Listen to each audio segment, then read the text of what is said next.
Hey guys, welcome back, and we got some posts, didn't we? Meow. Meow. That's a cat. 부처님, 나도 좀 도와줘요.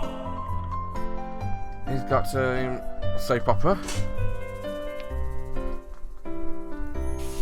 I'm going to go for the Lee Wen one, because I like Lee Wen. I'm Lee Wen, a senior at Yingnan High School. Today, the new art teacher assigned me as assistant for class. Had to stay after class and clean up. Tried to sneak out a few peeks at his strange teacher while I was reluctantly mopping the floor. He was looking over sketches that had been left in the room one by one, then throwing them in the trash. Just the two of us in the room, neither of us talking. Hey, W! How was your first day? My own room teacher, Mrs. Yang, who burst into the room and broke the silence. Said hello to me and held on to Mr. Wen's arm like a little girl. According to what I'd learned from Jing, Mr. Wen and Miss Yang went way back. It was also Miss Yang who had recommended Mr. Wen for a newly vacant teaching position.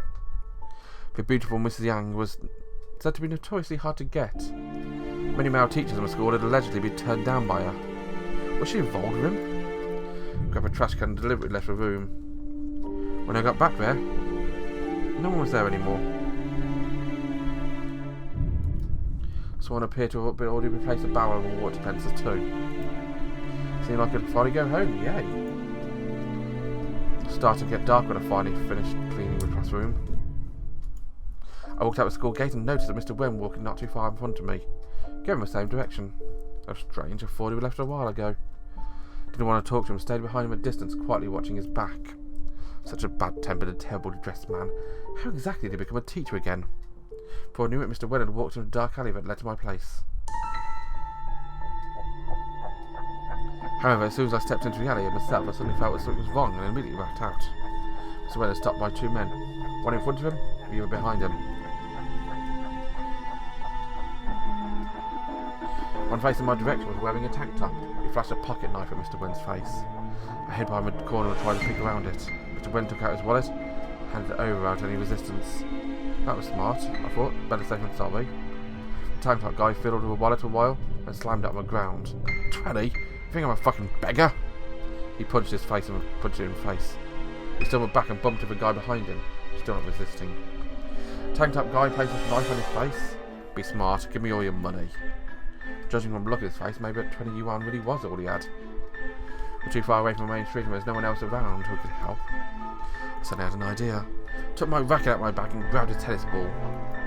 This was the first stop. It was time to test the results of my nightly practices. Ball toss, backswing. Please hit the target, please. It's flying at 180 kilometers an hour. Gust of wind suddenly swept by. The ball was blown off its path by the wind and missed the target. Instead, it hit the back of Mr. Wen's head. It fell down to the ground with a thud like a brick. Two men noticed me, seemed to be just as shocked as I was. They must have thought I wanted to kill a man lying on the ground for some reason. Tank top guy took one step towards me, and began to picture how I would force him into a corner, pull a chainsaw out from behind them, and cut me to pieces. Oh no, I couldn't stay there any longer. I'm sorry, Mr. Wen. I screamed silently in my head and ran away. Next day, Mr. Wen did not come to class. School put out an announcement saying he had been badly injured during a robbery. He was in a coma at the hospital. The announcement also reminded students to be careful on the way back home. It's all my fault. Should not have left alone. Must be a better way.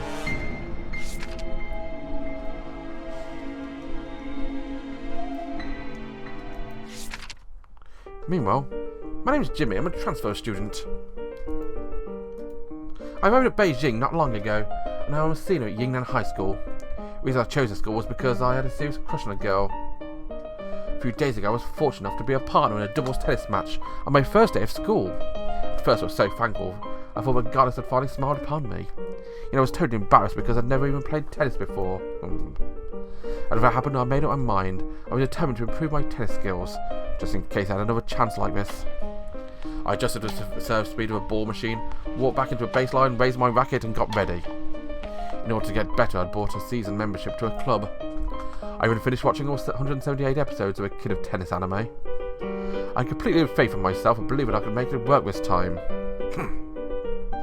Next time I got to play with her, I would show off my kick serve, my pick-up volleys, my drive in, and my zero-style slices to her. She would look at me with admiration. Ha ha ha! The ball machine shot the ball out with a pong. The ball was flying about 140 kilometers an hour. Ugh! That sneaking machine, how dare it serve a ball I wasn't paying attention. Oh, my wrist really hurts. The doctor said I'd hurt my tendon. I needed to rest my right hand for at least a month. He said I should not even use a mouse, not to mention playing tennis. No. Doctor, I want to play. My dear goddess of fortune, if you hear me, please heal my wrists. If it's necessary, I will even sell video games for a month as a sacrifice to you. Please.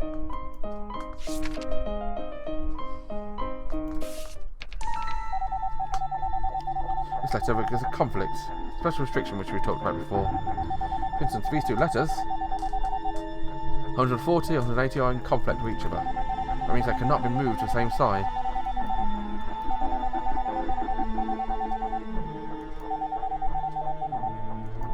Okay.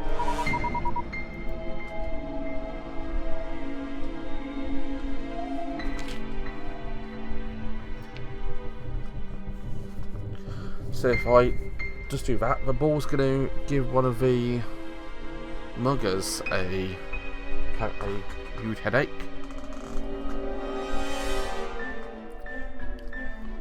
It's not going to hit him, but is a speed right?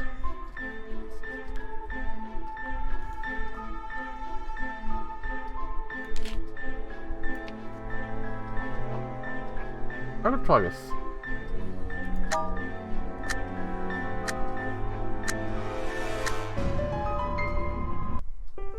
I shuddered a little. Before I realised the ball was already right in front of me. I was so startled I even awkwardly blocked the ball with a racket. It happened to hit the ball. The ball was too quick and it bounced right up into the high air. It was a perfect parabola. Then it hit an old man who was practising nearby. He ran over to me angrily and started yelling. I kept bowing and apologising, and I was nodding like a pecking hen. People in the real world are scary. The ball hit the forehead of a tank top guy exactly as I wanted. But it bounced off and fell to the ground. The guy tumbled and fell over. Before the second man realised what happened, I sprinted towards his back as fast as I could. I smashed his head with my racket with all my strength. I ran and grabbed Mr. Wen's hand and ran towards the end of the alley. But I didn't see the first guy had already stood back up. I felt like Mr. Wen let go of my hand and threw his entire body on my back. And when I felt him slowly collapse into the ground, turned around, Mr. Wen was lying on the ground unconscious. As the pool of blood was getting larger. Mr. Wen had to be hospitalised afterwards. Since he couldn't teach for a long time, he lost his job as well. It's better results, but speed definitely needs to change.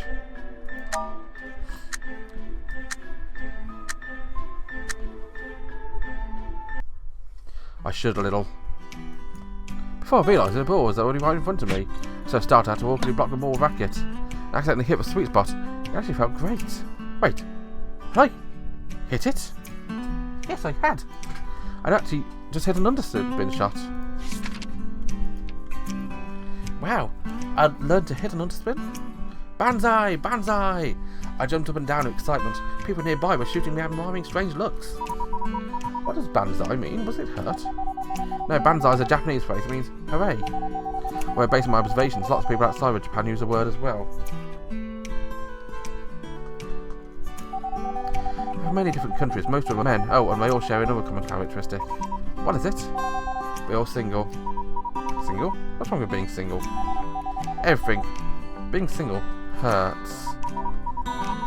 In the end, banzai still means hurt, right? See, banzai means being single, and being single means it hurts. I think I'm single too, banzai. The ball hit the forehead of a tanked up guy exactly as I planned. He fell down to the ground with a thud like a brick. Before the second man realised what happened, I sprinted towards his back as fast as I could. Smashed his head with my racket with all my strength. Then I grabbed Mr. Wen's hand and ran towards the end of the alley. 10 minutes later, I was panting heavily. Realised I'd already run all the way back to my apartment building. Oh, and I was still holding Mr. Wen's hand. Mr. Wen, excuse me. This is where I live. Quickly let go of his hand. Well, I might as well do a home visit then, shall we? Home visit? For a senior? By an art teacher? Mr. Wen, actually, there's no one else home. I walked in front of him and explained. Do your parents always work late? He looked at me while climbing up the stairs, sunlight coming through the windows in the hallway, making him squint. No, I live alone. I stopped in front of room 413. Mr. Wen didn't follow me.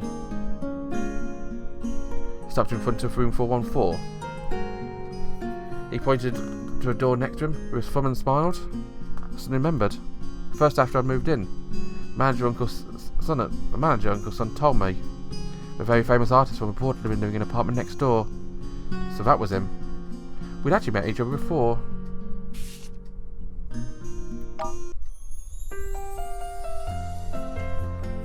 That's pretty cool.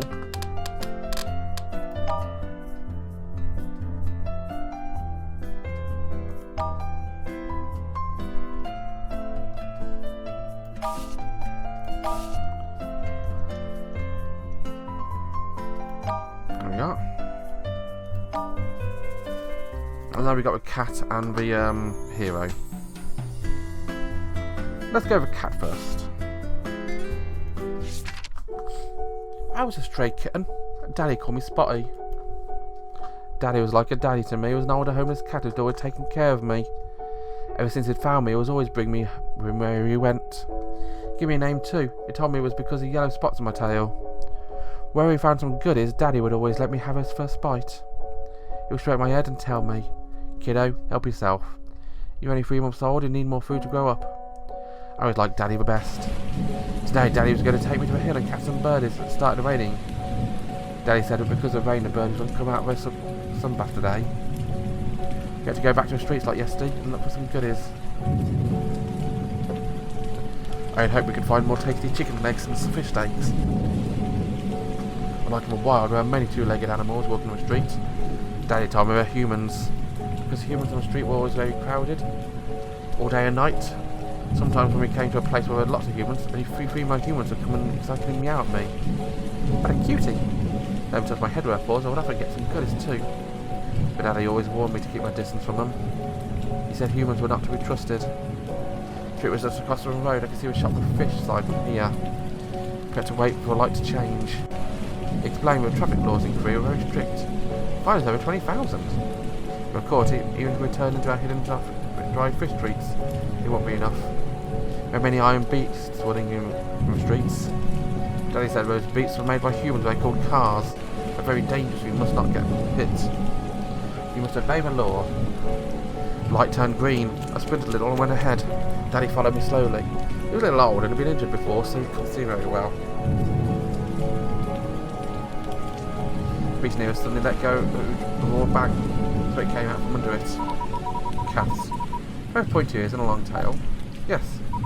I know how to watch the traffic lights. Yes. I know how to write letters too.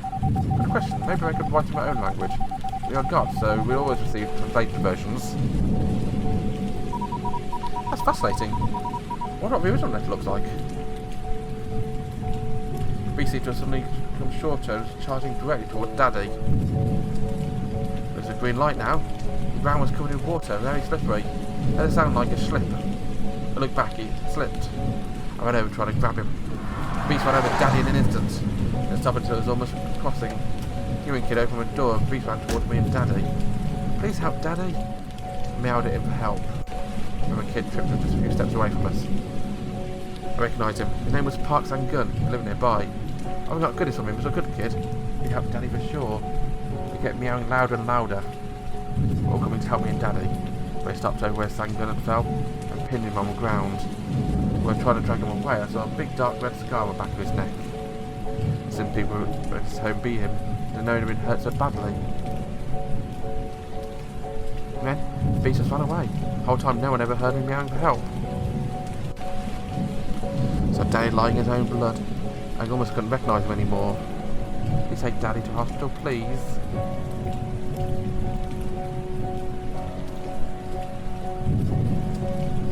But not like before. But we used to like touching our heads with paws. Why? Why was Daddy right? He was really not to be trusted. This feels like a selected one. I thought Lieutenant would commend me for resolving a crisis on my first day, instead of scolding in front of the entire office. Had to be at least 10,000 words.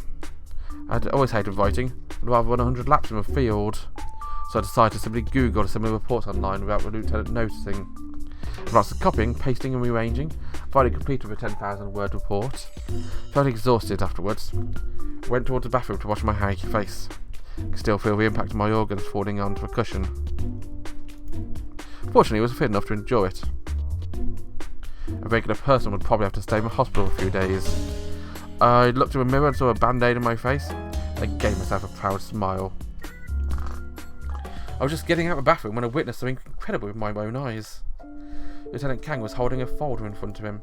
His face was almost hidden behind it. I could clearly see the expression from where I was. But the cigarette he had in his mouth was slightly twisted. Some watery stuff was coming out from his eyes. There were, in doubt, tears. Is this really the eccentric dictator that I've been hearing about? And should I leave the room now?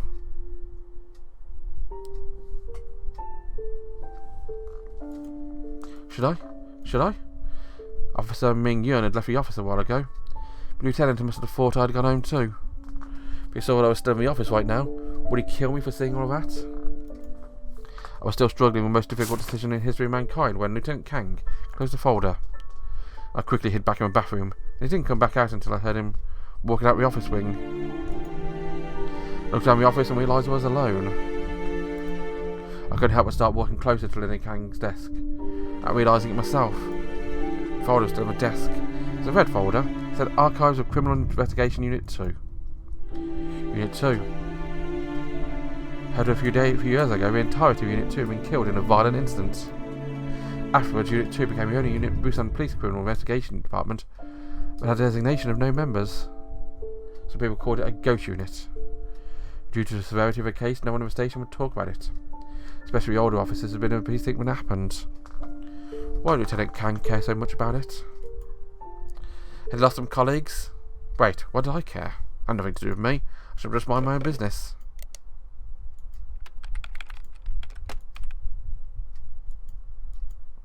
I typed the title, Unit Transfer Request. I was straining my brain trying to figure out what to say next when a big hand slapped my shoulder. Yo! New guy at Unit 4 working hard. Which people could be half as diligent as you? The voice sounded as loud and powerful as a booming bullhorn. I almost jumped out of my skin when I suddenly heard it behind my back. I turned around. It was Lieutenant Kim Young-ho of Unit 3. I stood up from my chair quickly and gave him a salute. He waved his hand. Young man, no need to be so formal. Go take a bath and rest in a spa. Don't work too hard. I checked the time. Didn't realise it was almost 11 PM. The spa room inside the precinct was even bigger than my apartment. It was incredibly clean. It was incredible to finish the day with a hot bath. I breathed in the steam, looking forward to a relaxing evening. I took off my clothes, stuffed them inside the locker, closed the locker door and turned around. Lieutenant Kang was right there. He just got undressed. He was in great shape with lean muscles all over his body. I didn't want to admit it, but when he was not screaming at me, Lieutenant Kang was actually a rather handsome man, despite being a little dishevelled. Used to hear a rumour that despite his peculiar personality, he was able to keep his position in notable part to his solid support from the female police officers. I guess that made sense. I'd already witnessed a female officer in the other unit smiling at the lieutenant in the hallway quite a few times. Why didn't anyone smile at me? Speaking of which, not only was Unit 4 a small team, it was also a sausage unit. We only had an awesome female officer in here as well. I hadn't talked to Lieutenant Kang after he yelled at me that afternoon. Now we're standing up under each other, completely naked. It's not awkward at all. We got in and out of a hot tub after a spa session. It seemed to last forever. We went back to our locker room, put on our clothes and went back to leave. We never said a word to each other the whole time. I was hoping I could relieve some of the tension between us. Why? Why not ask him a picture of his boss next time? Suppose a little too naive. A piece of soap appeared out of nowhere and nearly stopped us. He reached out. I was taking my clothes out of my locker when I turned around and saw what just happened. My eyes involuntarily looked down, looked back at myself. When I looked at the lieutenant again, this time our eyes met. I could see something menacing in his eyes. Oh my god, I didn't do it on purpose. And I didn't even see anything. Okay, fine, I actually did see something. But I really didn't mean to. I was screwed. No request for transfer approved. I couldn't be able to get out tomorrow. Maybe tonight. Lieutenant would just kill me. Please, brother. Please tell me, what should I do? What exactly did he see? I have no idea.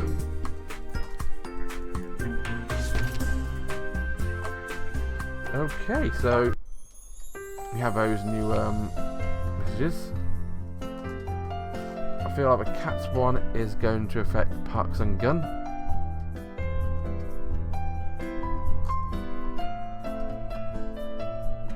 Or maybe Park's hand gun is going to affect Spotty. Not sure.